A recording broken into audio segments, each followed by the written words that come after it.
Alright, you guys, so basically this is what the setup is going to look like. You've got your hard drives in the USB caddy. Now, it may take a little while to actually get all of the hard drives set up the way that you want them to be set up. I find that a lot of the times you just kind of have to wiggle them around for a little bit. Obviously do so gently so that you don't break any connections. And the other important part is that you basically want to make sure that you have the docking station off before you put the hard drives in. And if you're going to remove the hard drives, turn the station off as well, just so that there is no shock to the system and to the hard drives in question, so they keep running as they should normally. Now, what you do from there, basically you have two cables that are coming out of this particular docking station. One of those particular cables just so happens to be a USB cable. It's a standard USB to USB, and then the other cable coming out of this is a 12-volt power cable, and you have a little switch in the back here that turns this thing on. So in this case, I'm going to do so. Now, as it turns on, a couple of things might happen. You may have a little pop-up on your computer that says, hey, we detected a hard disk. What do you want to do with it? It may or may not happen, and there are a couple of reasons for this, but one of the chief reasons typically tends to be that basically the hard drive is locked. Now, this is ultimately where a program that I told you guys to download earlier, which was the USB Xbox HDM tool, because it makes it that much easier for you to make this whole thing work. Because once you have a hard drive unlocked, you can basically go ahead and browse any files on it, and so on and so forth. Okay guys, so in this part we're going to take a look at the XB partitioner program. What you're going to go ahead and do is you're going to open programs, then you're going to go to apps, and you're going to go ahead and open XB partitioner 1.3. So just scroll over and hit that button right there. It should come up like this. If you renamed it to something else, it may be whatever you renamed it to. And then as you can see in here, this is basically the layout. You can see all the sizes for the different partitions that are in there. I have two partitions, one's 120, one's 337, and that basically gives you the layout of the way that my disk is. So you can see it's fairly straightforward. It's also using a very standard size for most Xboxes, and it kind of gives you an idea of what the standard size for the hard drive is in my case, which is 476,940 megabytes. So that roughly equates to the 500 gig HDD that I have in here. Now, depending on how you set up the original drive, you may have a different number of partitions in here than me. But to get you guys situated, I'm going to launch this menu right here, which tells you exactly what you need to do and which buttons to push to do what. A will give you pretty much the standard number of partition setups, and I would strongly recommend that you do this first, especially if you're not used to this, or if you've never done this before, or if you've never partitioned anything. Typically this will keep all of your files intact and make sure that there's good integrity, and you just go ahead and hit start once you're done. If by some chance you have some partitions that are lacking in space that have been created or empty and you still have space left over on the hard drive, you would press B to distribute the space evenly among such partitions. I would not press X because unless you really know what you're doing, this is not an area you want to touch. Right trigger and left trigger are good for just increasing the partition sizes manually. You can also do so in increments using the D-pad. And again, you can also use left thumbstick and right thumbstick to basically enable or disable certain partitions. Again, I would kind of stay away from those unless you really want to screw something up. I would generally not do anything with the Y button as well, so just kind of stick to A, stick to B, and also left and right triggers as far as partition sizes go. Now, what I would also strongly recommend that you guys do for this particular program is that you take a look at how other people have set up their hard drives. There's a ton of tutorials on this program online in the forums that let you know exactly how to set up your hard drive. And one thing to note is that you really want to get XB Partitioner 1.3 because it correctly sets up cluster sizes on hard disks, especially bigger modern hard disks. In, I believe, version 1.2 or 1.1, there were a number of issues involving cluster sizes that caused a bunch of glitches. So just avoid those programs, get the one that I'll put in the drive link for you folks, and ultimately that'll get you going as far as setting up your hard disk.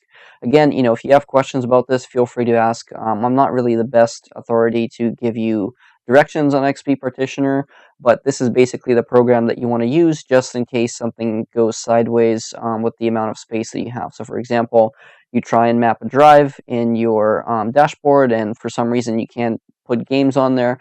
Chances are the partition is the wrong size or a very small size, and it won't fit those games, and this is the way that you basically fix this.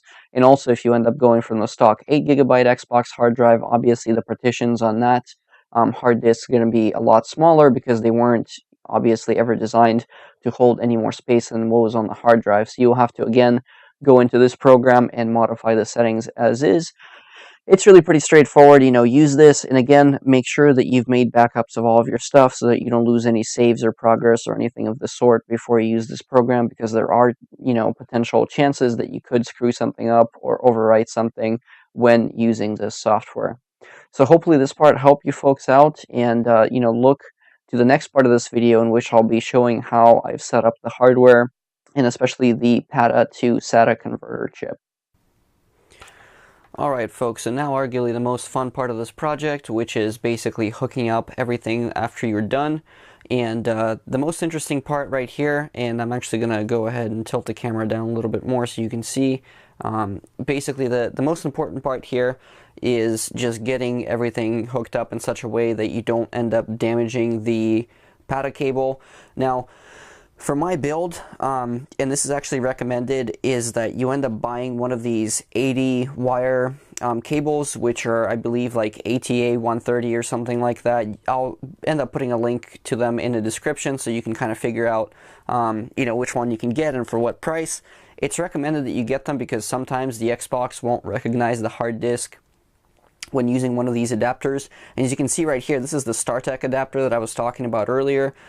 Basically hooking this up is super simple. What I ended up doing is I ended up getting a Y splitter for this maliks connector. Again, I'll have a link to that in the description. I attached it to this so that I can have the hard drive oriented this way. Unfortunately, the SATA cable, or I mean PATA cable that I got did not work properly with my Xbox. It kind of lays all kinds of ugly. I don't know why that is. I think it has something to do with the orientation of the cables themselves. So, it is what it is. I managed to get it to work. It seems to not cause any major issues. And what you basically do is you run the maliks connector into the Y splitter that goes into the back of this StarTech adapter, and then you connect the PATA cable to that. From that point on, basically all you have to do is put the lid back on the Xbox and you're good to go. Now, pretty important part here is that if you don't want the hard drive to rattle around, you may want to put some zip ties around it, so on and so forth. For me, basically the next part of this build is actually going to be to slim down the Xbox, so I'll be replacing the fan in the back here as well. And if you guys are interested, I also have, I'll put a link to the tool that I use to convert the Xbox from the Monster component cables into HDMI so I can record it and so that I can have a better picture output in general. But essentially this is it. Once you plug this in, you basically just turn your Xbox on and see if you get a signal. You should be able to get it up and running. Occasionally what happens is that these adapters come with some sort of little short circuit pins on the back to set it as slave or master. In this particular case, I took mine completely off. Now, I don't think it actually makes a difference whether you have them on or if you don't, but the most important part basically, is to do with the fact that, sometimes the Xbox prefers things to be master versus slave because that's the old standard and how things used to work back then. But by and large, this is what you want. You just want none of the pins attached or selected or any of that sort. And, again, just make sure you have the cables tucked away nicely. Mine looks ugly as hell because I just couldn't get this cable to fit properly. But the most important thing is basically to watch out for this little opening right here so that the cable doesn't end up in this area and end up getting squished by this giant plug for the screw. Really, that's all you have to worry about.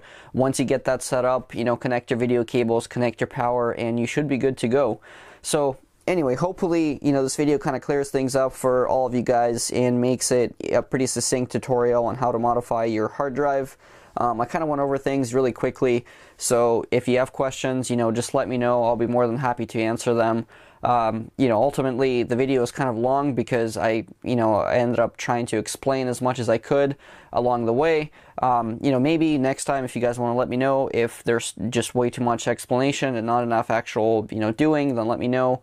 But as far as I'm concerned, this should be a pretty up-to-date tutorial on how to get you going on modifying your Xbox. You know, it worked for me, it worked for my brother.